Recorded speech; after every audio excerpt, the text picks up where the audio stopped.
We're down to the final week before the release of Secret of the Mimic, so today I want to talk about all of its appearances across FNAF, because according to Steelwool game director Evan Lampe during a recent interview by Daco, this game was made for FNAF fans. Yeah. And there is a lot of connection if you want to look for it. And I plan to do just that. Maybe you do too, so this video should serve as a fairly extensive guide on existing connections and other ones to look out for throughout the games.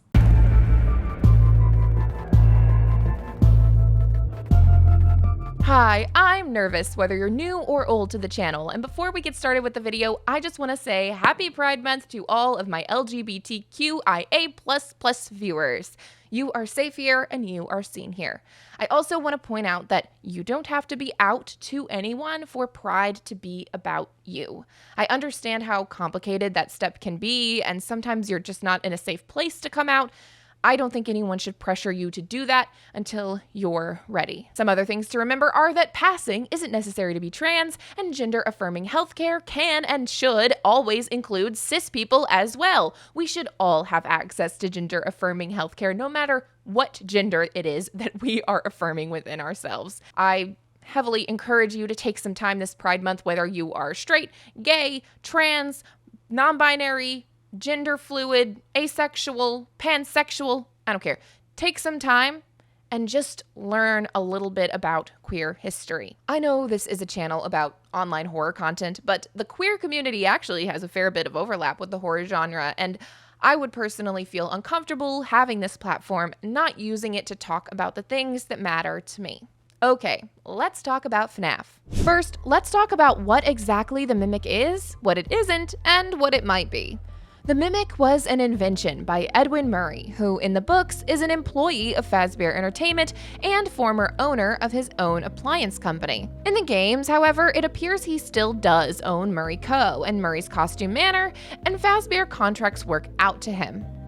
In the books, Edwin creates the Mimic and the Mimic 1 program to keep his 4-year-old son occupied while he works, his wife having died in childbirth. The original Mimic in Tales is made of spare parts, rather clunky, and doesn't have legs. The Mimic 1 program is what allows it to take in what it sees and repeat it. Over time, this evolves into being able to respond rather than just repeat. Throughout the story, Edwin performs a series of upgrades on the Mimic, giving it improved mobility, but never legs, which is just kind of funny to imagine our little guy moving around a la Gorilla Tag. In fact, I want to stop here to point out that the original Mimic, as described in Tales, resembles a character Scott created called Paradox 0.5 from the game The Desolate Hope. This game would be referenced again later in a Secret of the Mimic teaser featuring a coffee pot that learns your order more than you even know it yourself, but more on that later. There are oddly a plethora of connections to be made between the story and themes of The Desolate Hope and modern FNAF, enough for their own video. Sentient robots and realistic imitations of human life, it's something I'd suggest you look into a little if you want to notice any other potential Easter eggs that might be hiding in this new game, but I doubt there's anything lore significant from a game so divorced from the FNAF world. Anyway, moving on. The Mimic Indo is just a bot at the end of the day, only given a semblance of life from the program it is running. I say this because as the story unfolds, we'll see applications of this program outside of the Mimic, and it's important to separate the two as they don't always operate with the same goals. So when I say the Mimic, I'm talking about the Indo, and when I say Mimic 1, I'm talking about the program. Really cool of Edwin to name one after the other. Couldn't have just called it Mr. Helpful, since it was designed to help you? Okay, I'm getting ahead of myself. The big inciting incident comes when David chases a ball into the street outside of his home while Edwin isn't paying attention, and the boy is fatally hit by a white van. Edwin basically blacks out from life for 2 weeks, and when he comes to, he's enraged at the Mimic still copying the behaviors of his son. He uses a metal rod and beats it, and from there, the Mimic is changed. This is where I'll pause briefly to discuss some options for what happens here. On one hand, the Mimic is just watching and learning from Edwin. It gains the skill of violence, but it's important to note that it doesn't just copy Edwin. The Mimic doesn't just know how to pick up a blunt object and wail on its victims. It kills using skills it's learned in the past. So, did it just learn violence, or is the mimic now more than just its programming? Agony is described in Fazbear Frights as leftover emotion embedded into objects that were near a tragedy, and it suggested that agony can be added to an artificial intelligence, causing a transmutation of emotional energy into physical action. While the mimic is never directly stated to contain agony, Edwin feels his murderous intent seeping into the mimic's circuitry and metal, which really sounds like agony. Agony is also described visually as a black liquid substance, which is interesting considering later in the series we'll hear the mimic described as having black, shiny metal on it. Basically, it's heavily implied, at least in the tale's story, that something supernatural science fiction is going on with the mimic. And while it's possible the AI is just busted, my personal opinion is that FNAF is FNAFing. And to add to that, when the mimic and David interacted, we see an instance of the mimic's eyes glowing brighter than normal, which shouldn't really be possible unless the bot is malfunctioning. Or it's tapping into a power source. See, Tales introduces the concept of not just agony, but joy as well. The idea that extremely positive emotions could have similar effects to agony and be able to power objects. This concept is exclusively talked about in the abstract, but when the mimic's eyes glow, it's when David is feeling extremely happy, so I think it's at least worth mentioning. There is also the possibility that the mimic is haunted by the spirit of David. His death closely resembles Charlie's, who inhabits the puppet, and frankly, I wonder if we won't uncover at some point that the puppet itself was made with a similar AI that was never tainted with murderous intent, and that Charlie's presence in the puppet gave it sentience to enhance its desire to protect and the methods it would use to do so. Now, the mimic was always going to continue acting like David unless Edwin reset its programming, but after his death, the mimic does some things it never did, even when David was alive. These behaviors could be chalked up to grieving from a bot who knows what grief looks like, but it could also be that either agony from David's death or his literal spirit inhabit the mimic, causing it to really want to be seen as David, or maybe even believe that it is. I honestly can't imagine what else would prompt it to ask Edwin, who is effectively its dad, for ice cream. The mimic knows it can't eat, and there's no David to feed. If it just wanted to communicate, it had plenty of other signs it could have used, like something to let Edwin know that it wanted to color or play or something like that. Or it could have just tried to hold Edwin's hand, which it's done in the past. Maybe you don't see this as possible, but I think the Endo was near enough to the tragedy to be affected by the agony or even possessed or haunted by David's spirit. And it's worth noting that it may bear some responsibility in what happened to David. I want to shout out dual process theory here, as Connie mentions this detail in my last video, which is something I really wanted to call out here, but one of Edwin's upgrades to the mimic is to help it throw David's ball further. And this happens the night before David dies. It stands to reason that the ball David ran for was thrown by the mimic. This opens up the question of blame. Is this Edwin's fault for not testing the mimic's ball-throwing capabilities before allowing it around his son unsupervised? Is the mimic at fault for throwing the ball towards the road?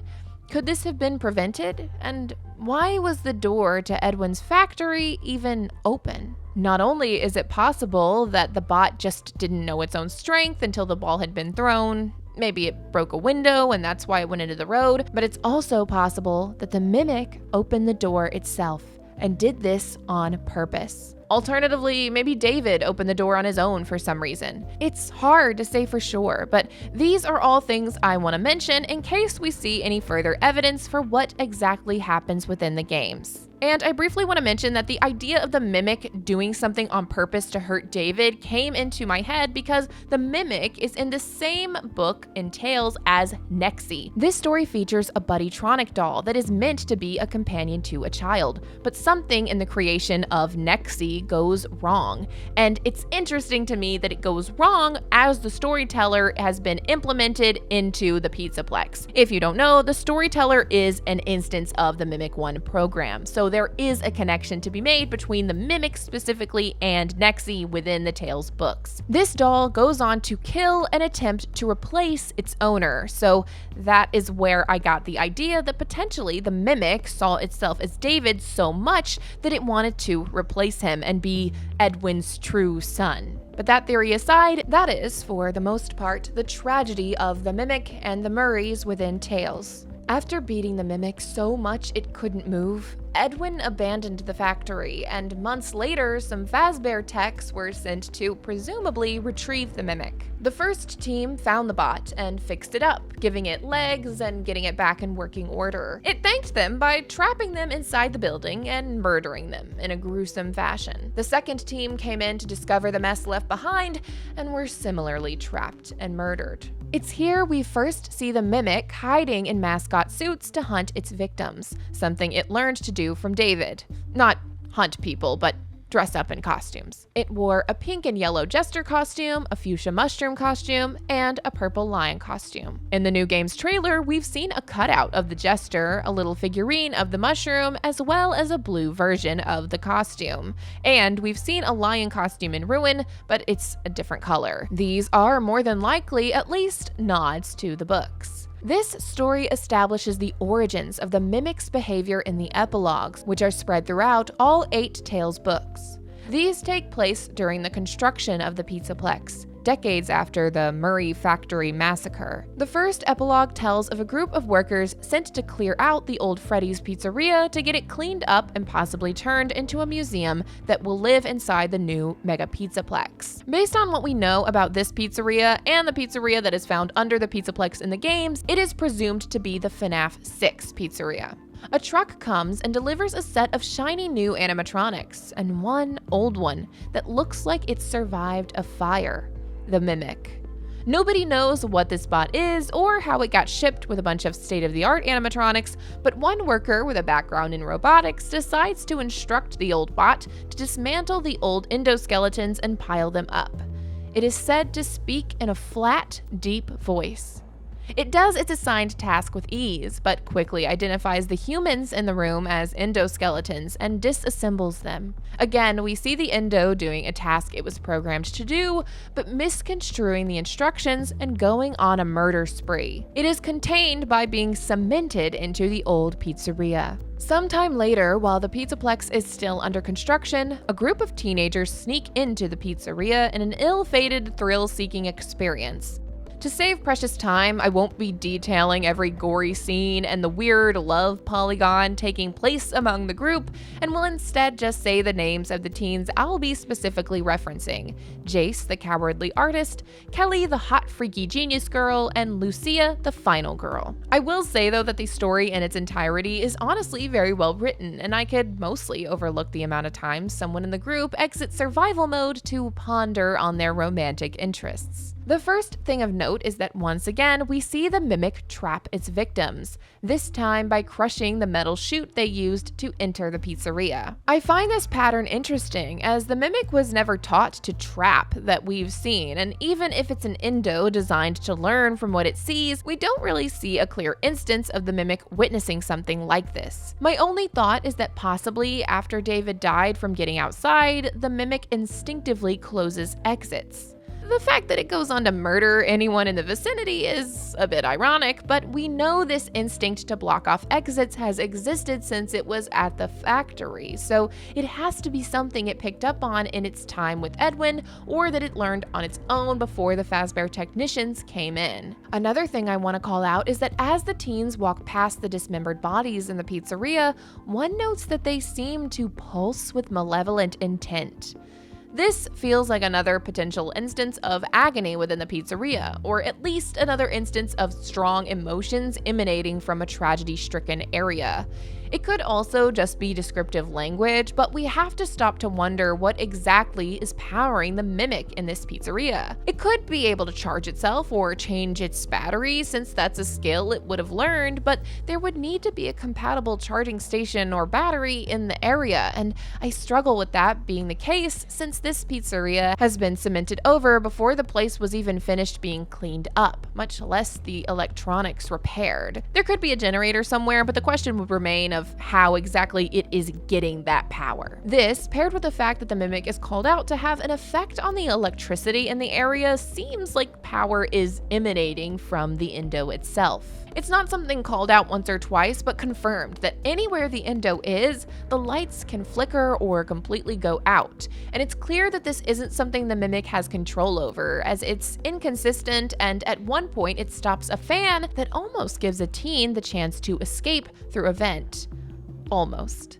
Another strange thing I've already called out is the idea that the bot is described by the teens to be made of shiny black metal, which doesn't match the original description of the mimic when Edwin was making him, and it also doesn't match the idea of a bot that looks like it survived a fire. I've already made the connections to agony, which could be a factor, but we don't know everything that's happened to the mimic between being left at the factory and arriving at the Pizzaplex, so it's possible that it's self-repaired or been repaired by someone else, and there's just different parts on it, and some are black and shiny and others are old and burned. Agony talk aside, the mimic continues to use mascot suits to hide in, and I think it's really important to call out that a lot of these costumes not only resemble the ones we're going to see in Secret of the Mimic, but also the ones that it wears in Edwin's factory.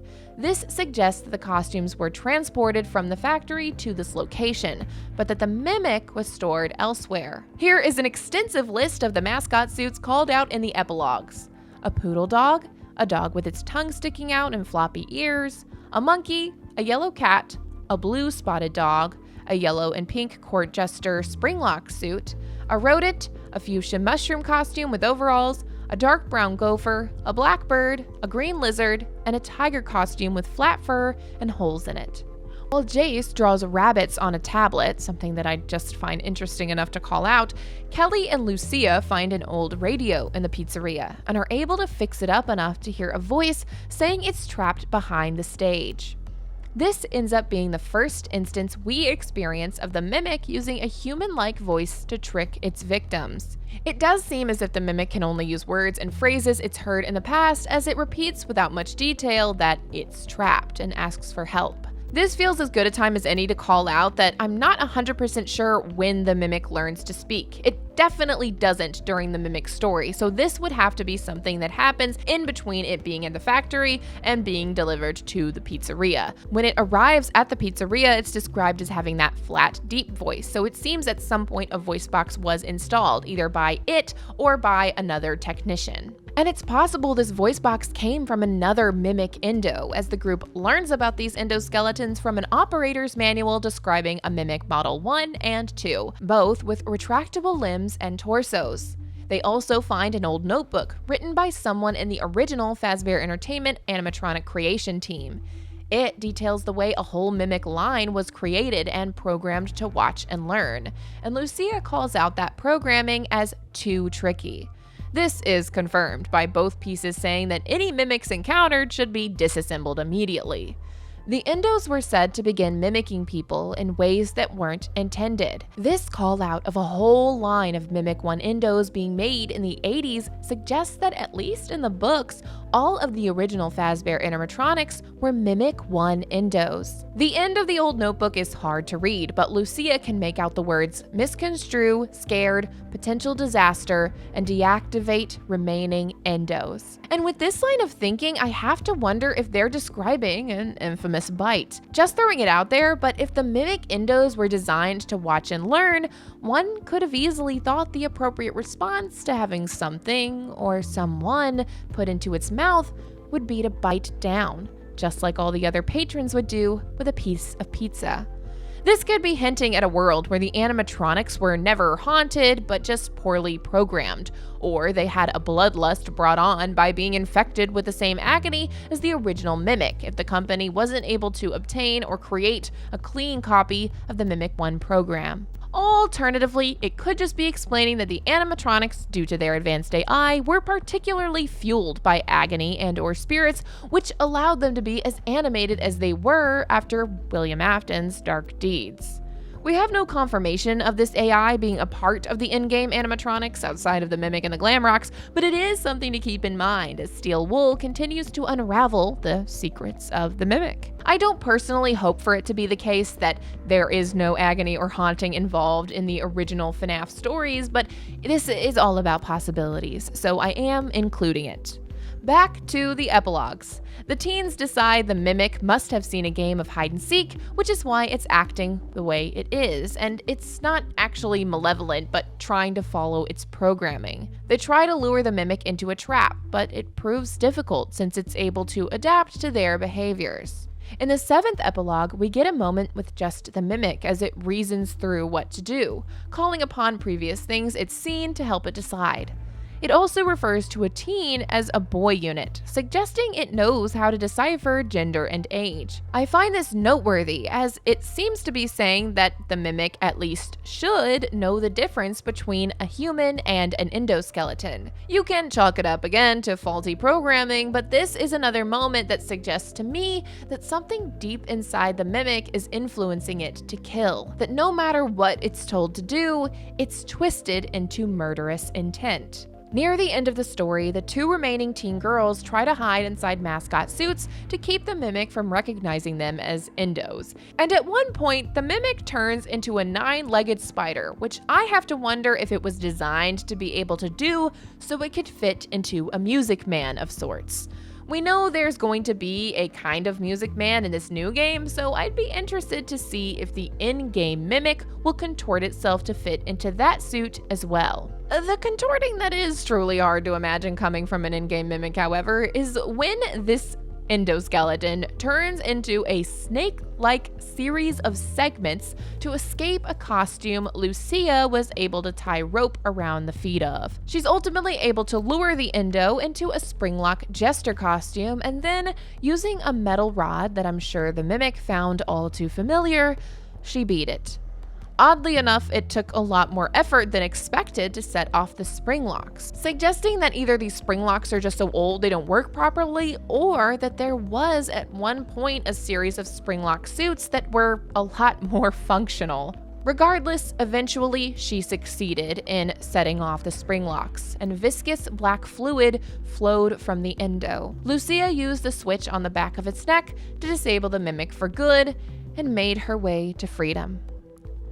This is the extent of our exposure to the Mimic Endo within the Tales stories. There are other stories, however, that explore the Mimic 1 program. In fact, many of the Tales stories seem to show the program being implemented throughout a variety of attractions and bots within the Pizzaplex. There are VR attractions that can create ultra-realistic experiences, devices that seem to be able to tap into your memories and show you things you want to see, animatronics that are designed for a specific purpose and then become murderous after being mistreated, or even just as a result of taking their programming too literally. It's also worth noting that many decades later, within the Tales story, Edwin does come back to Fazbear Entertainment and serves on the board. Long story short, Fazbear Entertainment ends up using the Mimic 1 program in a new attraction in the Pizzaplex called the Storyteller, and it actually ends up getting access to the entire Pizzaplex through a system of wires. A lot of things in the Pizzaplex start acting really funky. Edwin investigates and learns that, in fact, his original Mimic 1 program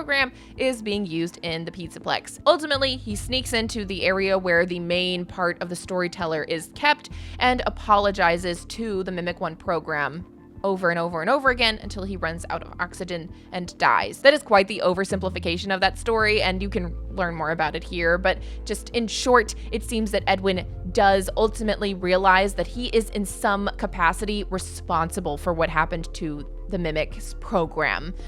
That's really the main point that I'm trying to make in this section. Okay, in these stories, many of which I've covered, and I'll link a playlist if you want a refresher on them, center around the idea of what happens when an AI gets corrupted, becomes self-aware, or decides it's better than a human, or wants to be one. We don't know how much we'll see of the program itself outside of this one instance that exists within the Mimic in this new game, But I wanted to point out these themes in case we notice any of them manifest within Secret of the Mimic. Speaking of the games, we should talk about them. Technically, we meet the Mimic 1 program before the Mimic itself within Help Wanted, in the form of Glitchtrap. Not only does it dress like a human suit version of Spring Bonnie, it mimics the Tape Girl to trick the player character. In the Curse of Dreadbear DLC, we meet the beginnings of Vanessa, aka Vanny, who we can also deduce has come under the influence of the Glitchtrap virus. The main thing I want to say about this is that we can assume that the Mimic 1 program was trained on the in-universe FNAF games that were made to downplay the rumors surrounding Fazbear Enterprises, and we can theorize about the possibility of the physical Mimic having witnessed Afton's crimes. In one ending, the player winds through a mismatched maze of FNAF games, suggesting the Mimic 1 program is creating a new level with existing assets, ending in a back room area with Cake. We are then presumably stuffed in a suit by Glitchtrap, aka Spring Bonnie. This could be the program's best approximation of events based off of the information it has, or its best attempt at recreating something it really saw. We know the company scanned in old circuit boards to create the VR game, which could have been from the original Mimic, or some other version of the Mimic 1 program that was utilized elsewhere in the old pizzerias. Maybe even multiple instances, who knows? Either way, we would go on to see more evidence of the Mimic's implementation in the in-game Pizzaplex with Security Breach and Ruin. The Glamrock animatronics are very clearly running an advanced AI that acts very lifelike, and if we skip to Help Wanted 2, we find out that the Endos learn by watching in a human-like manner. We also see that the Vanny mask uses the Mimic 1 program as demonstrated by Helpy, who seems to be becoming the face of the program. In Ruin, Cassie is tricked by the program using a walkie-talkie in a very similar manner to the epilogues, using the voice of her friend Gregory based on what's heard him say in Security Breach. This would also suggest that in the game, the Mimic itself is tapped into the same system as the Mimic 1 program. We could assume that the entire program is a hive mind of sorts, but we hear the two instances arguing with each other in a way that suggests they aren't. This leaves us with the option that someone upgraded the Mimic with these capabilities, or there's a supernatural element at play that allows all of these systems to be connected. If you're not new here, you know I believe the Pizzaplex is run on Remnant, which would theoretically give these entities the same ability to communicate while still having separate identities, similarly to Ennard from Sister Location. Vanny and/or Gregory giving the Mimic access to the system communications also works, and I could even see a world where somehow the Mimic accomplishes this itself, but there's more evidence that Gregory and Vanny came in contact with the Mimic at some point. Just like in the books, the in-game Mimic has the ability to manipulate, learn, and adapt. It is similarly strong and tall, though its appearance is notably different in the games, which frankly would make sense even if the timelines were the same, since the Mimic would have had to be rebuilt in between the epilogues and Ruin. It gets pretty dang destroyed in those epilogues. I can see a world where Vanny rebuilt the Mimic under the instruction of Glitchtrap, aka the Mimic 1 program, or even if a Faztech went down into the area, found the bot, and reactivated it for some reason. My money is on Vanny, if anyone, but as we know, it's also possible that this just isn't the same timeline. Other mechanics that line up are the Mimic's proclivity for wearing mascot costumes, and as previously mentioned, there are carryover costumes from the books to the games, and in this one, we see the Blackbird and the elephant, which tells us again that more than just the Mimic was taken from Edwin's manor, even though in this timeline, he's called a contractor rather than a full employee. We're sent to specifically retrieve the Mimic, so I find it interesting these costumes would also make their way here. It could be that literally all of these costumes really are of Fazbear characters we've just never seen before, but I find it absolutely bizarre that we'd be introduced to so many new characters with no history that we know of. That being said, we're already being introduced to Edwin Murray with no history and his unbelievably advanced AI program, an Endo that he created in the 1970s. nothing is off the table right now. Something else I noticed while rewatching the chase sequence in Ruin is that the Mimic may even have that inconsistent ability to tamper with electricity, considering the lights, speaker, and maybe even the elevator are affected by its presence.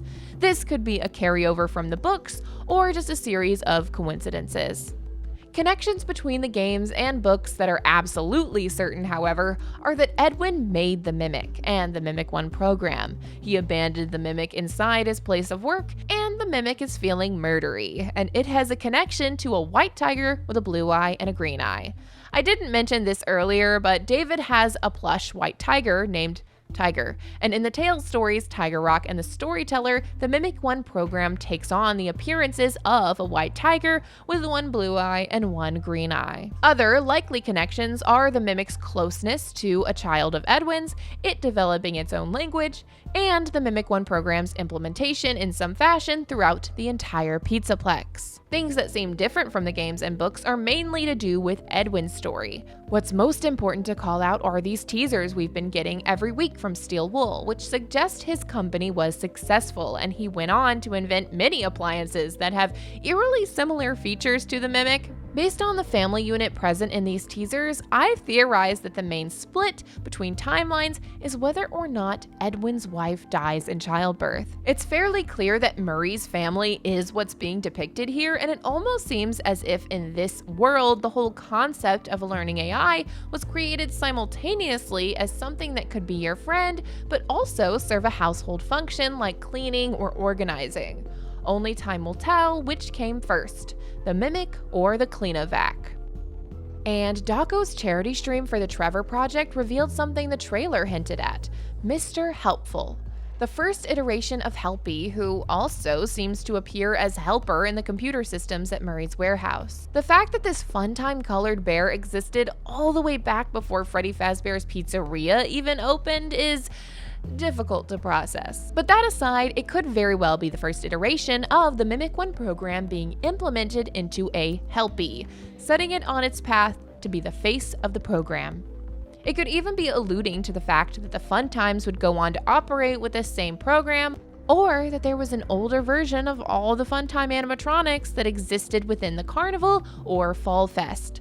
And I'm also not writing off the idea that the original Mimic endoskeleton was designed to be a Mr. Helpful, the Mr. Helpful. Another important character in all of this is Mixus, and it looks like we'll be seeing more of it in this game. I assume it will be used to trap the Mimic, and I hope we'll learn who created it. One thing we know is that at some point, the Mixus machine had to have been improved upon in some fashion and made compatible with the Vanny mask, and I'm eager to see if we learn how it originally worked. I'm also curious if Mixus is what we find first, accidentally releasing the Mimic similarly to how we do in Ruin. There are a lot of questions that will need answers, so to get your theory brains going, let me rapid fire some of the theories I've already mentioned, as well as some others, so that during gameplay, you'll be more likely to notice any strange little connections. There's the possibility of the Mimic being haunted by a spirit, whether or not it purposefully killed Edwin's child, the idea that the Mimic Endo ends up in the Stitch Wraith from Fazbear Frights, the possibility for the Mimic to be connected to the puppet and or the Funtime animatronics. There's questions like, did the Mimic ever escape the factory and roam free? Is it possible that Edwin, while in a fugue state after losing his child, pulled a Book Henry, programming the Mimic to truly believe that it's David? Or could it be that the Mimic has just learned so much about being a child that it believes it really is one? And does it know it isn't human and can never be human? And a really fun one, what if the staff bots, who are likely running on the Mimic 1 program, actually contain the digital consciousnesses of the former employees who are living in a VR simulation with no realization that they're no longer attached to their physical bodies? That one is less related to the Mimic specifically, but we talked about it during my 6-hour-long Mimic study session last week, and considering I already believed that there are a plethora of digital consciousnesses in the Pizzaplex, I could totally see this being a thing, and we do seem to see early versions of staff bots in this new game. I think some important things to look for in this game are any new costumes, any connections between Edwin's work and things we see in future Fazbear locations as well as Afton Robotics, blueprints, film reels, any potential familial ties between Edwin and the other characters, and of course clues as to who our player character is. I would also really love if they implemented the lights flickering as a game mechanic to help indicate when the mimic is nearby. I know I'm going to pay attention to anything that could have writing on it, books, files, loose papers, news clippings, etc., and evidence of living quarters separate from the business side of things. We know to look for false walls, ventilation systems, and I'm going to assume we'll see a fair share of puzzles. Another prediction of mine is that we'll see something similar to having to disarm all of the security nodes or having to interact with every wet floor bot to unlock a specific location or ending. Big swings will be things that reference Edwin being more mad scientist-like than in the books, like things that reference him being aware of agony or remnant or anything supernaturally inclined, and potentially clues that Henry is being, in essence, rebooted as Edwin. Not what I want, really, but it's important to look for. References to Fall Fest will be likely, but I'll also be looking for references to Circus Baby's Pizza World and anything that suggests Edwin was designing springlock suits for Fazbear. Now, as for my real predictions, things that I'm saying, this is what we'll see, and then if we do see it, I can say, haha, I predicted it, are that Edwin is somehow able to tap into positive emotions to power his inventions, as well as the fact that I believe we will be playing as either Edwin, Henry, or William in this game. And maybe this is superfluous, but I really do think we are going to see evidence that the mimic isn't just an AI, that there is some level of haunting, agony, remnant, some kind of supernatural science fiction, something that is going on here. I'm predicting that we're going to see it. I really hope that we see it. And I also predict that we are going to be getting something in line with like therapy CDs or the tapes from Tape Girl, except in this instance, it will be either film reels or some kind of recording from a team that has come before us, kind of saying some things about the mimic. We may even get recordings from Edwin as he is in his fugue state after losing his son or something like that. I could genuinely go on, but this video is long enough as it is, and I think we've got ourselves in a really good place going into Secret of the Mimic. I'm really excited for the game, and next week, Friday the 13th, I'll be going live the moment it launches rather than uploading a video that day, so join me as I hopefully beat the game at least once in a timely manner. If there's anything important you think I missed here, let me know in the comments below, and check the description for more Mimic-related content to help you prepare for the upcoming game. Before we finish the video, I know the day that I upload this, there will likely be a new teaser that I'll be watching live on stream at 6 p.m. Central today, Friday the 6th. I may also include stuff about it here if I happen to not have exported my video yet by that Friday when it releases. Maybe it will show up on screen and I'll point out some interesting little things about it, who knows.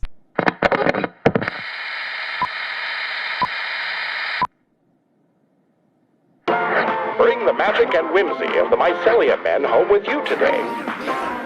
It's the new musical Mycelium Men. They repeat any song they hear or anything you say.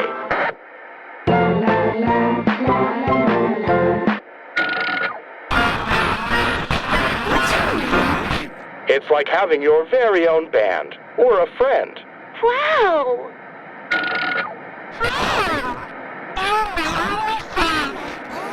Collect them all and let them jam. Pretty groovy.